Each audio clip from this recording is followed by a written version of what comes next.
Uma produção de 11 arrobas, uma margem de 55% e um resultado de R$2.000 por hectare.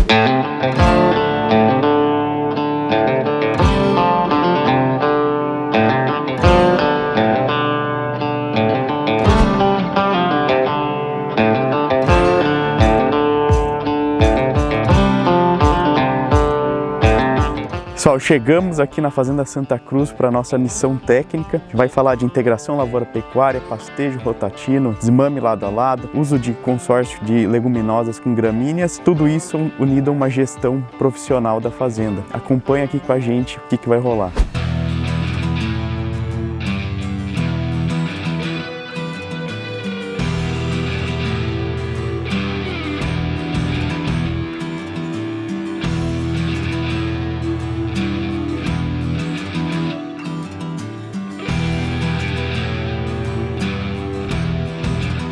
Dei uma olhada no pasto, como é uniforme, e um dos principais fatores para o sucesso do resultado dessa fazenda é a questão do manejo de pasto. O Thiago ele tem um controle muito bom aqui, um monitoramento, então constantemente ele está olhando os pastos, ajustando taxa de lotação de acordo com a capacidade de suporte de cada piquete. Então esse é um trabalho que ele faz muito bem. Aqui ele usa o manejo rotatino, basicamente o gado ele come só ponta de capim, né? Tem um trabalho muito bom com a questão da fertilidade do solo e a gente sabe que com o desafio climático que a gente está tendo em praticamente todas as fazendas, está chovendo menos do que antigamente. Então, para estar preparado para passar por esses momentos, a fertilidade do solo é importantíssima e o manejo de pasto também, porque dá uma resiliência maior ao sistema.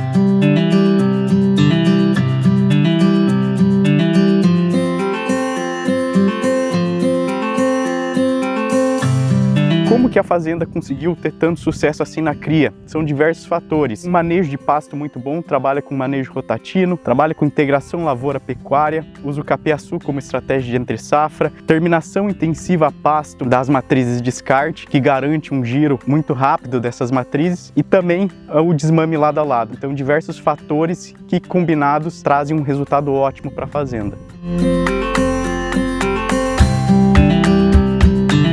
Outra coisa que eu acho importante falar é sempre andar no meio do gado também. Você pode ver que o meu gado não liga da gente estar andando aqui. Porque o animal, ele consegue ver, por exemplo, por figuras. O cavaleiro num cavalo é uma coisa, o cavaleiro em pé é outra coisa. Então muitas vezes ele é acostumado a ver o cavaleiro no cavalo, ele não é arisco. E quando o cara desce, o animal espanta, não é? Porque são figuras diferentes. Então, o peão chega aqui, desce, anda no meio do gado. Aqui, ao longo das safras, né, como se comportou o GMD da fazenda, sempre fica perto das 400 gramas, ali 22, 23 teve um problema com mortalidade de bezerro, então acabou diminuindo um pouco. Mas nos outros anos sempre próximo das 400 gramas. Produção de arrobas por hectare também, sempre acima das 9 arrobas, então uma produção muito boa. Aqui nesses anos que a gente teve a baixa, foram safras muito ruins. A safra 23-24 foi a pior safra que a gente teve, então 46% das fazendas ficaram no negativo, a média ficou negativa também, e mesmo assim o Thiago conseguiu manter ali acima dos R$1.000.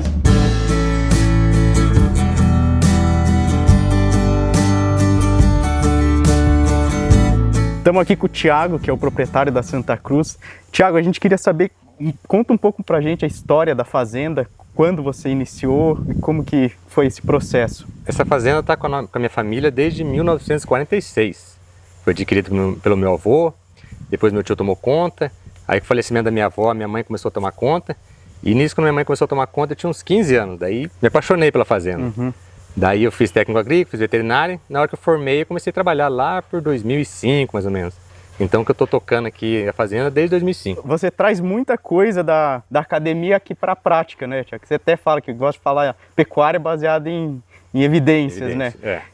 Fala um pouco aí dessas práticas, aí, o manejo rotatino, por exemplo. Por que você implementou e qual a diferença que você vê de um rotacionado convencional, por exemplo? Quando eu escutei o Antônio Schark falar de tecnologia de processos, eu falei assim, é isso mesmo, que a gente é muito treinado na academia, na verdade, para fazer tecnologia de insumos, né? Usar insumos. E a academia é cheia de processos que a gente pode trazer na nossa propriedade e alavancar o nosso lucro. E o rotatino é uma dessas tecnologias de processo, que é você saber a altura correta, onde vai ter a máxima taxa de ingestão por bocado por minuto que a vaca vai dar e que ela vai desempenhar melhor. Então, sim, coisas de você acertar o manejo em centímetros te dá desempenho muito bom. Essa é a diferença do rotatino com o rotativo. Porque o rotativo ele é pensando na planta, qual que é o ponto de acúmulo de matéria seca da planta. Não, o rotatino é qual que é a altura ideal que a vaca vai dar mais ingestão por tempo de hora, por minuto. Outra coisa bacana aqui é a integração lavoura-pecuária. Como que funciona aqui a questão da soja e da rosisiensis? Quando o gado entra, quanto tempo eles ficam? A integração lavoura-pecuária ela entrou no momento assim que, sabe, você não tem dinheiro para adubar a pasta. Aí quando eu vi a integração, peraí, eu posso arrendar por um período no verão, ganhar um dinheiro e sobrar todo aquele adubo pro pasto depois. Quando eu vi aquilo lá, eu falei assim, não, esse aqui que é que a gente foi pôr na propriedade. Então, como a gente não mexe com a agricultura, a gente arranjou um parceiro, o parceiro planta a soja no verão, me paga a renda, e depois eu já entro com a rosiense, e aí eu vou usar essa rosiense lá em junho, mais ou menos. Então ela me dá um dinheiro no verão, e ela é uma estratégia entre safra, porque em junho, onde minhas pastagens tá tudo ruim, eu tenho uma pastagem muito boa para elas comerem. E além da integração, você tem o capiaçu também, né? Isso também é outra tecnologia entre safra, porque produz muito por área, só que aquilo lá é um alimento para manutenção. E como a gente mexe com cria, e a gente quer manutenção das vacas que estão prenha, para chegar no score bom na época da reprodução, a gente tem o capiaçu. Então a gente produz muito por área, guarda lá e na hora que precisa a gente usa, aliviando o pasto. Mas essa questão do score, você tem um cuidado muito grande também para preparar já a vaca antes dela entrar na seca, né? Já entrar com um score bom para ela não perder tanto, né? Mais uma tecnologia de processo que veio da academia, um trabalho do Luciano Penteado, em que ele avaliou qual que é o score corporal que a vaca no momento da ETF dá a melhor prenhez. E eles viram que o score corporal, num score de 1 a 5, quando ela chegava com 3, ela é a melhor prenhez. Só que quando a vaca cria, ela tem um balanço energético negativo, então ela perde score. Então eu tenho que fazer ela criar com um score de 4 para ela chegar no momento de reprodução com 3. Então eu tenho que pegar ela na hora que ela desmama, avaliar o score dela e ver se eu preciso fazer esse animal manter o score ou se esse animal precisa ganhar peso. Então o que a gente faz? A gente desmamou, a gente avalia os animais e separa por lote. Qual animal tem que ganhar score, qual animal tem que manter.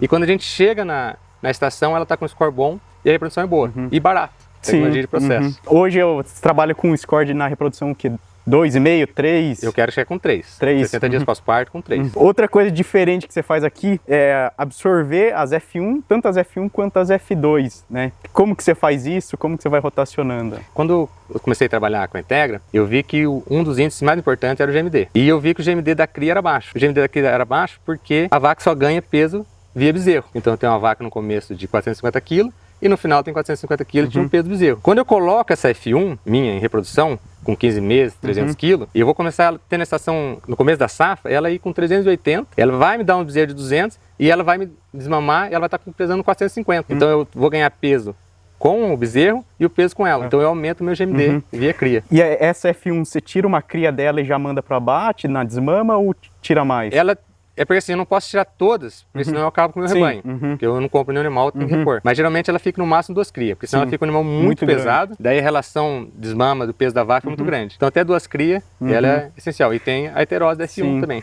É isso que a gente vê, a fazenda às vezes segura muito, fica aquela vaca de 600 kg, a relação de desmama e fica abaixo de 50%. E a F2, aí você volta no Nelore. Daí eu, mais uma vez, a pecuária baseada em evidência. Aí eu faço o cruzamento alternado. Então eu tenho um animal zebu, entro com o europeu.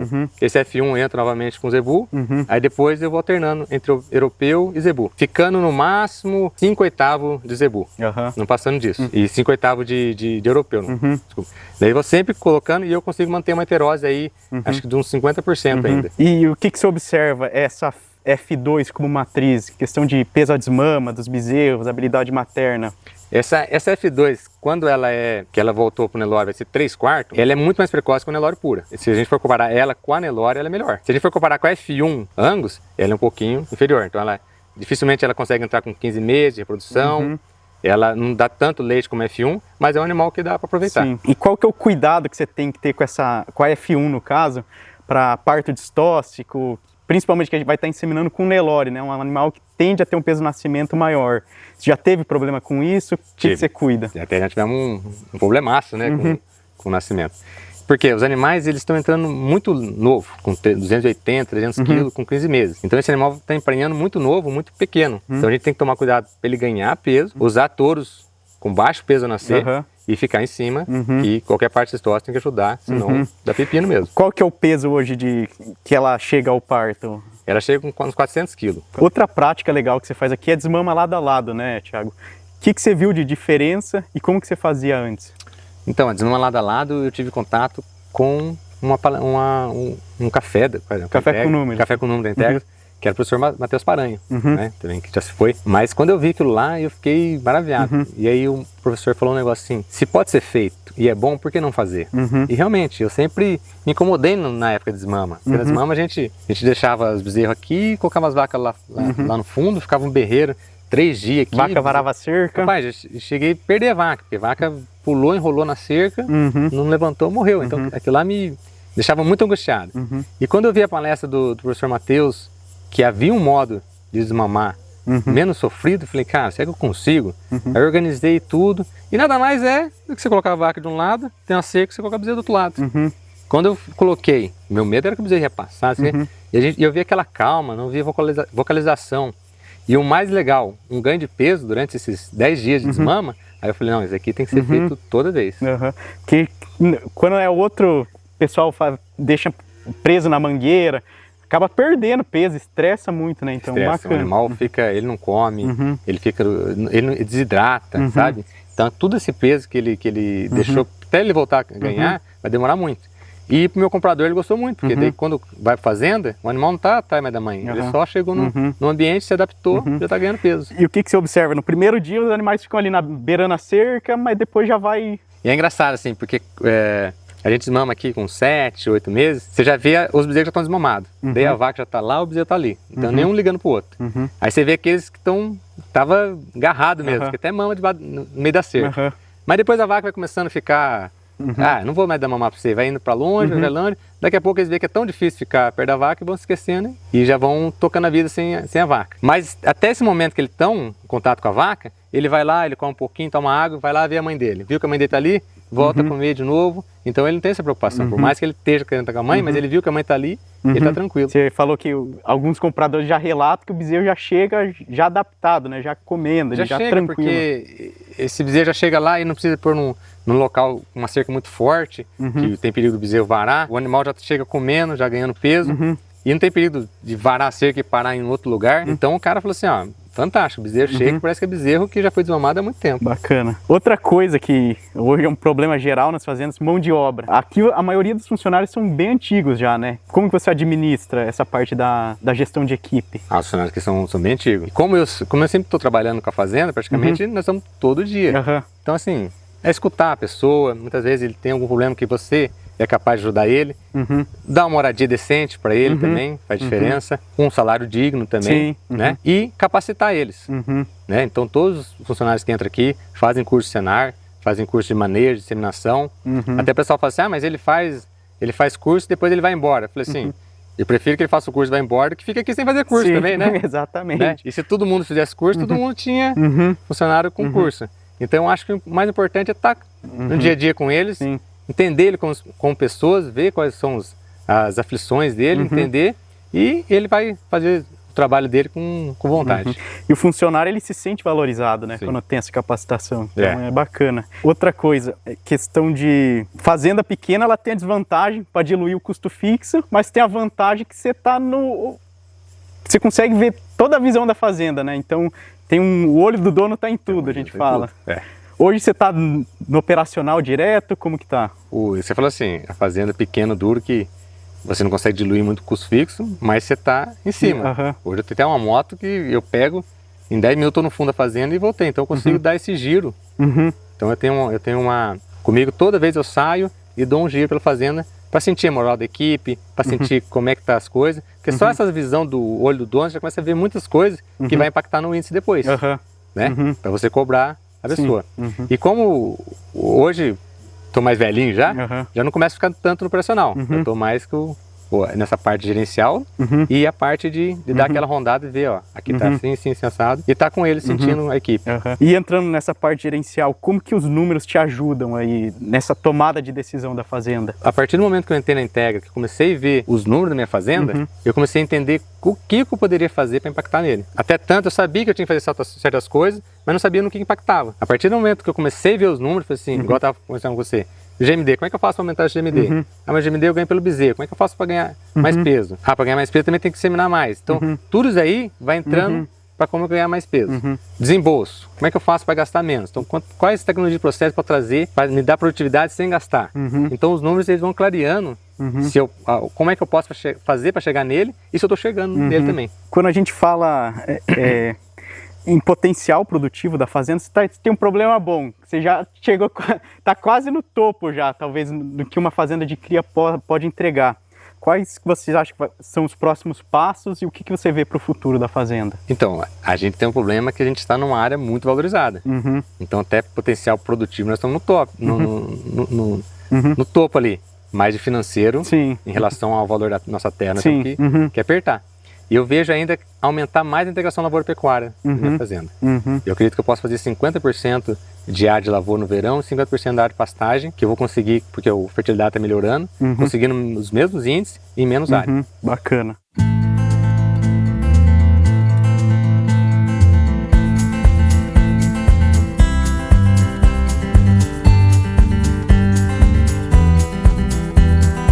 Teve uma área que não colheu milho, né? Daí eu colhi o milho em grão. Então, como é que eu vou armazenar esse grão? Aí joguei no capiaçu, porque o capiaçu tinha muita água.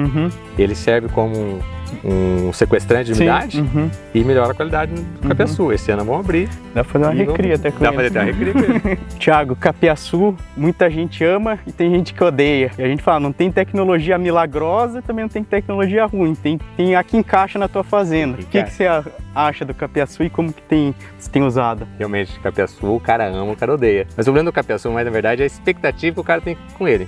Não tem nenhum grão de milho nele. Então não vão esperar que o capiaçu seja uma silagem de milho.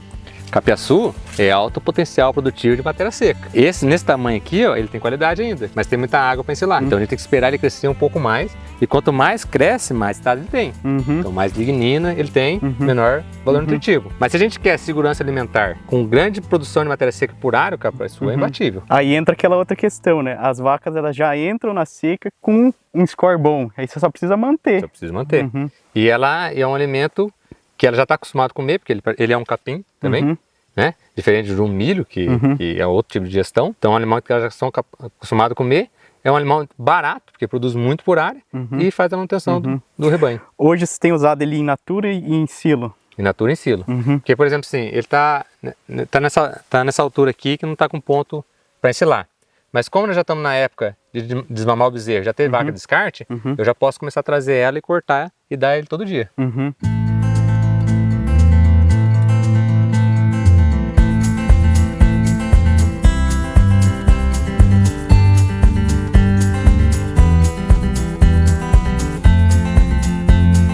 Isso aqui, Gustavo, é uma tecnologia da Embrapa também. É um projeto de coxo desenvolvido pela Embrapa Pecuária Sudeste, que ele é baseado no esqui. Ó, ele é no esqui, uma madeira, dá para suplementar uns 10 animais e quando faz barro, você simplesmente pega o trator e puxa para frente. E o que vai fazendo? Vai adubando o pasto. Sim, tem um estercamento uniforme. O estercamento uniforme, e eu não tenho problema com dejeto, então não tenho um passivo ambiental, contaminando alguma coisa. Não preciso também ter maquinário para espalhar meu esterco, os próprios animais vão espalhando. Já faz trabalho para você. E aí, depois essa planta aqui, principalmente essa estrela, que ela tem um crescimento estolonífero, vai fechando e vai ficando esse pastão verde aqui. Ó. Mas todos os piquetes respeitam aquela distância de 400 metros, né? Então... O piquete médio nosso aqui é de 5 alqueires e sempre a água centralizada ali neles. Então, a gente tem essa benção de ter água bem localizada na propriedade, com vários pontos de água, né? E mais uma vez, quando a gente cuida do solo, quando a gente faz um manejo bom de pastagem, você tem maior retenção de água, você tem maior quantidade de água no lençol freático. Se você tem mais água no lençol freático, você tem mais pontos de água na sua fazenda também. Exatamente. Então, cuidar do manejo de pastagem é cuidar da água do seu rebanho também. Aqui, Gustavo, outra coisa também que tem Se você for ver, minha fazenda tem bastante eucalipto. A gente também faz integração lavoura, pecuária e floresta. Então a gente tem esse eucalipto, trazendo conforto térmico para o animal, trazendo também uma reciclagem de nutrientes, porque a árvore pega nutrientes lá de baixo e joga para dentro. Um quebra-vento, então mantém a pastagem mais úmida. E daí, quando ele cresce, a gente corta, vira coxo para tratar os animais. Então todos esses coxos aqui são feitos com madeira feita na fazenda mesmo. A integração lavoura, pecuária e floresta também é algo que ou o cara ama ou odeia. Mas a gente vê muito erro de espaçamento, essas coisas, então tem que tomar esse cuidado. E eu, por exemplo, plantei muito perto os eucaliptos, fazia muita sombra. Plantei os eucaliptos errado também, uns que eram para madeira de comprensado, depois foi para outro de madeira. Se você usar para fazenda, só para fazenda, é uma coisa interessante. Para comercializar é o que o pessoal mais reclama, né? Mas essa questão do conforto térmico faz muita diferença, né? Faz diferença.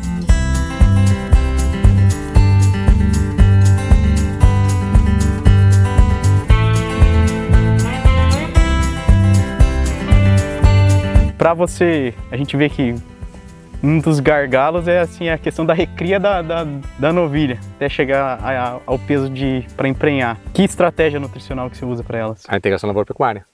Porque como elas vão desmamar agora em abril, em maio, junho já tem um pasto novinho, pura folha, de usiense, vindo adubado já com adubo da soja. Então, nos períodos de junho, julho, que são os períodos mais ruins de ganho de peso, principalmente a recria, elas estão ganhando peso. E suplemento? Suplemento sempre com proteinado. Proteinado, é 0,1. 0,1. O GMD delas está girando em torno de... Quando vai no pasto de integração, chega a 500 gramas por cabeça dia. E no verão vai para 700, 800. Não, legal. A média boa. Porque senão, porque elas mamam aí com 250 quilos, então para chegar nos 300 quilos tem que ser bem apertado, né? A gente tem que entender o porquê das coisas e não o combater. Por que eu estou tendo muita mosca de chifre? Por que eu estou tendo muita invasoras no pasto? O porquê, se você entender o porquê, você vai ver que está tendo algum desequilíbrio. Você corrigir esse desequilíbrio, você corrige o restante. Então é o que o pessoal sempre bate aí. Só que a gente está muito preocupado em sempre estar querendo eliminar aquilo lá que não interessa. E não entender o ambiente, que o ambiente ele é completo. E sempre ter, sim, um animal adaptado para o seu pasto. Né? Para o seu ambiente. Então, por exemplo, se você pega esse charolês, o charolês é de uma pelagem mais curta, olha para você ver aqui, que animal. O Angus, ele tem muitas características boas. A pelagem dele que já começa a ser. Então a gente fica pensando, será que nós vamos para o Angus ou vamos ficar o charolês? Só que daí o Angus não me traz precocidade sexual, que o charolês não traz ainda. Então, por isso que eu ainda fico insistindo no Angus. A gente vê muito, né, algumas fazendas até que faziam o tricross, né, botavam outro europeu, agora não, vamos voltar para o zebuíno um pouco, por causa da questão do ectoparasita. Então... nós começamos aqui também. A gente, na meio sangue, a gente quis fazer um tricross, colocar um continental, quando era um britânico, né? Mas a gente viu que, assim, até desmama ele é bem, tá, no pé da vaca. Depois desmama, é um animal que tem que ter um sistema muito específico para ele, porque senão ele... E aí outra coisa, como eu não compro nenhum animal, todo animal é selecionado aqui dentro. Então todas as fêmeas que se adaptam ao meu sistema, que produzem bem, estão ficando. E isso passa para as filhas dela. Agora você vai lá na fazenda, compra um animal super bom, mas é super bom naquele ambiente dele. Então eu sempre falo assim, fêmea você seleciona dentro de casa, macho você traz de fora. Então o que a gente faz? Fêmea é selecionada aqui dentro. E a maior perda de seleção que a gente faz é a prenhez, que ela só vai estar prenhando se ela estiver saudável. Ainda na questão do manejo, qual o tamanho de lote que você trabalha aqui e qual que você acha ideal? Eu vejo o tamanho de vaca não passar de 100 vacas. Porque elas têm uma questão de hierarquia. A partir de 100 vacas, parece que você começa uma nova hierarquia. Então toda vez que se encontra, eles começam a se ajeitar. Você ter 100 animais, você mantém aquela hierarquia sempre tranquila. Então, e manejo para mim é melhor. Só que quando eu vou para seca, eu deixo o rebanho mais junto. Porque não tem bezerro, eu trabalho todas as minhas vacas num lote só, mudando um lote só. Aí quando elas começam a criar, eu vou até o 100 primeiro e depois mais o 100 depois. Também já separo. Na hora que tiver que desmamar, desmamo todo aquele lote e desmamo todo aquele lote. Então um lote de 100 animais. 100 animais. Bacana. E porque meus pastos também são de 5 alqueires, se você tiver um lote muito maior também, daí você precisa mudar quase todo dia. Sim.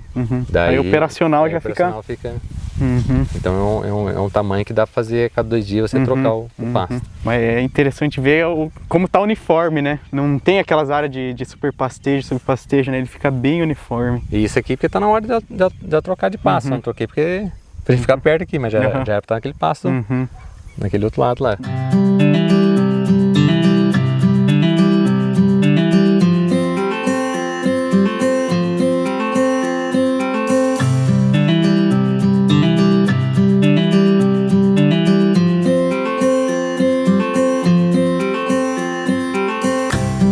E uma parte muito importante de uma fazenda de cria é o descarte das matrizes.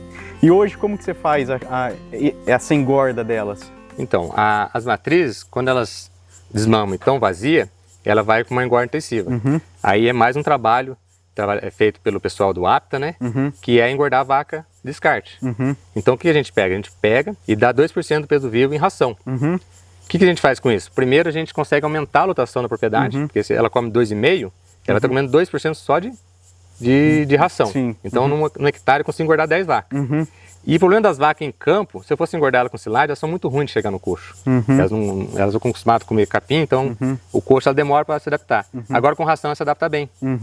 Então ela já vem vindo no suplemento já mineral, você começa só a aumentar a pouco de ração, ela vem, em 30, 60 dias ela lesou, vai embora. 45 dias de média ali, então vai embora. Não pode passar muito disso, senão fica antieconômico. E o peso abate dela tem mais ou menos 16, 17 arrobas. Se for F1 segunda cria, chega até 18, 20 arroba.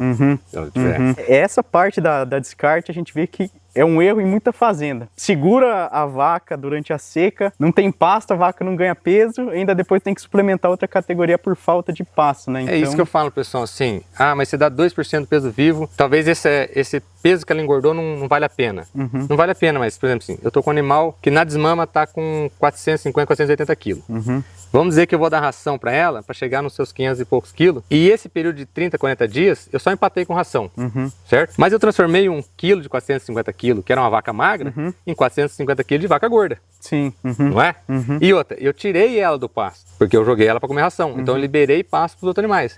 Então é uma estratégia para você fazer esse animal viajar, colocar peso e não ficar atrapalhando no manejo de pasto. E aí, você também faz 2 IATF só, né, hoje. Isso, então você tem vamos dizer, no final da estação você tem uma fertilidade menor, mas tem esse giro das matrizes, né? Hoje é 100% IATF, só essas 2. Porque, como eu disse pra você, como eu não tenho nenhuma compra, todas as minhas fêmeas nascendo em propriedade viram de reprodução.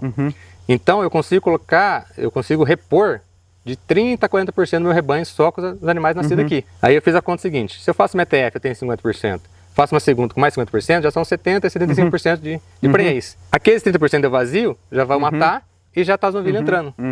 Então aí eu falei assim, acaba com o touro que eu não quero touro enchendo o saco. E mesmo as novilhas não emprenhou o gancho? Não emprenhou o gancho. Legal, bacana. 2 IATF, 70% para mim já tá bom, porque eu quero que as novilhas entrem, eu falei assim, eu quero que os animais estejam ganhando peso aqui. E as outras vão e fazem dinheiro. Assim, falando hoje, né, dos desafios das fazendas que a gente vê, fertilidade, né, você está com uma fertilidade boa, perda pré-parto também tem um número muito legal. Você tem algum problema reprodutivo, IBR, BVD, Cara, já teve? Eu já tive. Porque assim, eu tô vendo assim, quando a gente começou a diagnosticar muito cedo, a gente começou a ver as perdas pré-parto, que também faz diagnóstico com 30 dias. Sim. Aí eu vi a importância da vacina das doenças reprodutivas. Então fazer vacina de doença reprodutiva é muito importante, que diminui perda pré-parto. E gasta pouco, né? Gasta muito. 2, 3 reais cabeça mês tira uma dor de cabeça grande, né? Um bezerro aí de 4 e pouco aí já pagou. E outra coisa que chama atenção é a mortalidade, né, dos bezerros, na faixa ali dos 1%. O que você faz aqui que você acha que garante essa mortalidade baixa? A mortalidade, mais uma vez, são tecnologias de processo. Porque quem está trabalhando diretamente é o peão. Então, um peão bem treinado. A gente faz curso do Senar aqui com eles. E a gente também tem uma manga. Cada 3 piquetes sai numa manga. O peão conseguir colocar perto, conseguir ver, conseguir mexer com esse animal sem a vaca vir em cima dele. Então, com todo cuidado, é o que faz. Tem o zeloso ali também, o cara trabalha tranquilo, né? Todas as mangas tem um zeloso. Então o cara consegue ter o cuidado que ele precisa do bezerro sem medo de uma vaca ali. Sim. E o treinamento do funcionário. E outra coisa, que você trabalha com leite também, né? Leite. E a gente vê que o trabalho sanitário no leite ele é muito mais intensivo, mais em cima. Você traz um pouco disso também pro corte? Cara, ele traz. Nós somos descendentes de mineiro, né? E mineiro... A primeira coisa que faz na fazenda é começar com leite. Então meu avô começou com leite, a gente ficou com leite, foi ficando com leite. E aí eu lembro até quando eu fiz meu estágio na Embrapa, com o Arthur Quinelato, que veio até falecer esses dias, e ele falou assim, ó, cara, se você souber alimentar uma vaca de leite, se você souber cuidar de uma vaca de leite, você cuida de qualquer animal. Sim. Que não há um animal mais difícil de cuidar de uma vaca de leite. Então realmente, todo o know-how que a gente trouxe de leite, a gente tenta passar para as vacas de corte. Igual eu falei, com o score corporal, cuidado do bezerro. Então todo esse cuidado a gente passa para lá sim. O próprio manejo de pasto, né? Porque no corte você não vê todo dia, mas no leite, se você erra na próxima ordenha, você já vê o resultado, né? Na próxima, você errou de manhã, de tarde, você já caiu o seu leite lá. No corte é 3, 6 meses, então é bem bacana. E no leite, interessante, você consegue ver a diferença se entrou 1 centímetro de altura errado, você já vê no tanque. Beleza. Igual a gente tá falando do rotatino. Qual que é a vantagem mais do rotatino para a vaca de leite? Que a vaca de leite, ela tem 2 momentos da vida dela que está sendo interrompido para ir para ordenha. E tem esse solzão que atrapalha ela. Então ela tem que ter o máximo tempo possível de pastejando. Então, na hora que ela está pastejando, ela tem que dar o bocado e encher a boca dela. Então é importante o rotativo por causa disso. Esse pouco período que tem para ela pastejar, ela tem que encher a barriga. E se a gente leva isso para o corte, fica melhor ainda. Outra coisa que você está fazendo bem legal é que é o uso do guandu. Como que está sendo? É o primeiro ano agora, né? É a primeira seca que eu estou indo com ele. Qual que é a expectativa e qual que é o uso dele aqui? Então, a ideia do guandu foi que, quando a gente faz integração lavoura-pecuária, o meu redatário fica plantando 3 anos de soja no verão e eu os 3 anos de rusizense no inverno. Depois eu pego essa área e planto o pasto perene. Aí ele vai para outra área plantar soja. E eu pensei assim, que a gente pode diversificar, para a gente colocar mais diversidade no nosso sistema produtivo. Eu lembro do Chá que falou assim, ó, a mata é nosso guia. Mas se você olhar uma mata, você vai ver que não tem um pé igual ao do outro. Não é uma monocultura. São vários tipos de plantas. E eu quis trazer essa biologia da mata para a pastagem. Então o que eu posso trazer mais de diversidade? Aí eu fui atrás das leguminosas que tinha. Leguminosas é difícil você achar semente para comprar. E aí me veio o guandu. Aí eu plantei o guandu com a braquiária. Qual que é a ideia do guandu? O guandu ele tem uma raiz diferente, uma raiz pivotante, enquanto a raiz da braquiária é fasciculada. O guandu, ele fixa nitrogênio atmosférico, chega a fixar 200 kg de N por hectare por ano. Então, 400 kg de ureia no preço que está. Tá louco. Outra coisa que o guandu faz, ele consegue solubilizar fósforo. Como a gente vinha de uma área que foi plantado soja, é uma área bem fertilizada. E os nossos solos tropicais, eles tendem a pegar esse fósforo e ficar absorvido na argila, nos óxidos de ferro. O guandu tem essa capacidade de dissolver esse fósforo. E quando ele puxa para ele, depois ele disponibiliza para a braquiária. E ele também é uma estratégia de 3 safra. Porque o animal não gosta de comer ele durante o verão. Então ele vai crescendo, ele vai ganhando folha. E quando chega no inverno, que nossos pastos estão com proteína baixa, ele está no ponto que o animal gosta de comer, que é o ponto que ele começa a ter vagem. Então ele entra com um aporte de nitrogênio de proteína para o animal. Então ele também é uma estratégia de 3 safra. E depois que eu termino essa entre safra, eu venho e roço ele. Então todo aquele nitrogênio que ele vira uma fixou, adubação verde. Vira uma adubação verde. Bacana. Então eu achei fantástico por causa disso. Quando a gente fala, né, essa questão da fertilidade do solo, toda fazenda hoje não tem uma que não reclame de chuva, né? Onde tinha uma seca de 3, hoje é de 4, onde era de 4, virou 5 meses. E isso ajuda muito na resiliência do sistema, né? Ter um pasto bem manejado e uma fertilidade de solo boa. Ajuda a passar a seca mais tranquilo, né? É porque, assim, o problema não é chuva. O problema é quanto o seu solo armazena de água. Porque chover, chove até no deserto. Mas é deserto. Porque não consegue armazenar água nenhuma. Então, o que nós temos que ter é pasto bem manejado para criar matéria orgânica, para que toda essa água, mesmo que seja... Porque nossas águas são... Está chovendo o mesmo tanto, só que está chovendo mais concentrado. Então temos que fazer o máximo possível para segurar essa água, para ficar disponível mais tempo para a planta. Falando aí na matéria orgânica, você fez até um trabalho, né, monitorando isso. E como que isso tem avançado dentro da fazenda? Nós fizemos um trabalho ali com o EMP, avaliando a microbiologia do solo. Ou seja, como é que estava, a gente consegue avaliar assim, a funcionalidade do solo. Então a gente avaliou uma área que era só pasto perene, uma área que era só lavoura, uma área que estava integração e a mata. A mata é o nosso ponto zero, então é o ponto melhor. Aí o que estava mais próximo da mata era pasto perene, porque o pasto perene bem manejadinho, ele é aquele pasto que tem matéria orgânica, que tem a estrutura bem feita. Quando a gente vai para a integração, ele já começa, como ele saiu da lavoura, a lavoura ela destrói um pouquinho. E vai para o pasto, ela está melhorando. Então fica intermediário entre o pasto e a lavoura. E o pior é a lavoura. Porque a lavoura, ela quimicamente é boa, mas biologicamente ela é ruim. Porque ela não tem, ainda mais quando a gente faz sucessões de lavoura, a gente faz soja, milho, falta matéria orgânica para o solo. E quando falta matéria orgânica para o solo, falta vida para os micro-organismos.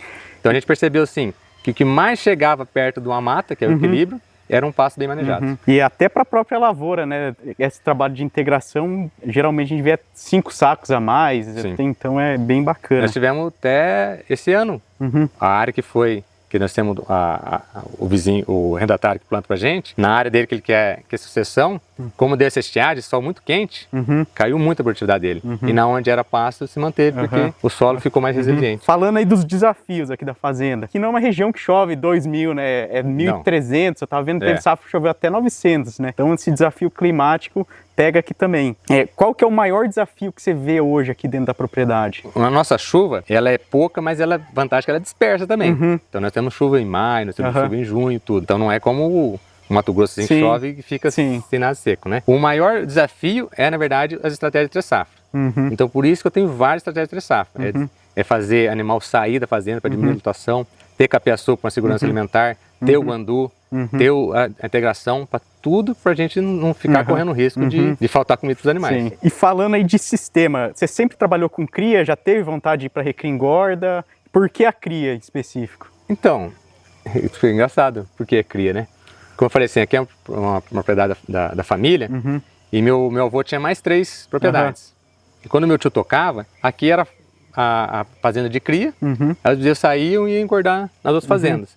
Então aqui sempre foi cria. E era até uma coisa que é legal, que meu tio falava assim, aqui o pasto é muito ruim, só serve para cria. E realmente era um pasto fraco aqui, era mais batido. Mas ficou a cria e a cria é apaixonante. Daí quando a gente pegou aqui tinha cria, igual o leite, tinha o leite, a gente foi ficando. Aí a gente se apaixonou e continuou. E como é que faz para dar dinheiro com cria? A cria foi dando dinheiro, a gente continuou tocando. Talvez um dia, quando a gente parar com leite, possa fazer recria engorda. Hoje não dá para fazer recria engorda por causa que, imagina, ficar boi aqui no meio das vacas de leite e tudo, mas a cria, na verdade, é a paixão nossa mesmo. Sim, bacana. E hoje, quando a gente olha para os números da fazenda, né, na verdade é uma fazenda de cria que ganha muito mais dinheiro que muita fazenda de recria engorda, né? Ela está muito bem posicionada no benchmark, hoje é a 4ª, a ranking nacional, então teve um resultado muito bom. E aí a vantagem que a gente vê, por exemplo, se a gente compara com uma recria engorda, o capital de giro é 4, 5 vezes menor, né? Então não tem nada de compra, né? Sim. É que nem aquilo que você falou, depende muito mais de processo, né? E assim, eu sempre falo que uma fazenda de cria, na verdade, é uma fazenda de recria e engorda. Sim. Porque eu sou eficiente na recria da minha novilha para entrar na reprodução. Se eu não ganhar peso, eu não sou. Se ela não chega em reprodução, então eu tenho que ser bem na recria delas e tem que ser bem na engorda das vacas. Então eu tô fazendo uma recria engorda com cria também. Uma coisa bem legal que você fez no último ciclo, até falando mercado agora, né? Na última alta, você fez até a estratégia anticíclica que a gente fala. Quando tava todo mundo na euforia, não, o bezerro vai lá para cima, você aproveitou, aumentou a pressão no rebanho e vendeu mais, descartou mais vaca, né? Essa foi uma que eu pensei, ou vai dar certo ou vai dar muito errado. Porque comecei a ver, estudar sobre ciclo pecuário, né? E vi, nós estamos começando a ficar no ciclo de alta. Daí, bezerro muito caro, vaca o preço bom. E aí naquela época eu tinha muita F1 muito grande. Eu falei, quer saber? E aí quando estava começando já ver que o ciclo ia baixar, estava tendo muita redução de fêmea, eu vou meio que acabar com o meu rebanho de cria. Acabar, não vou dizer, mas sim, 60% foi abatido. Aí todo mundo, você tá louco isso aqui? Rapaz, eu vendi muito bem, fez um caixa muito bom naquela época, e depois eu fui fazendo novamente a cria com bezerra barata. Bacana. E tá na hora de talvez fazer de novo. O que você tá pensando de novamente, aumentar a pressão aí? Tá pensando. Eu acho que mais uns 2 anos já dá para começar. Aqui na região já chegou a 16 o quilo do bezerro. Estamos falando 17 já. 17 já. Eu quero ver se os bezerros que a gente vai desmamar amanhã já vai para 17.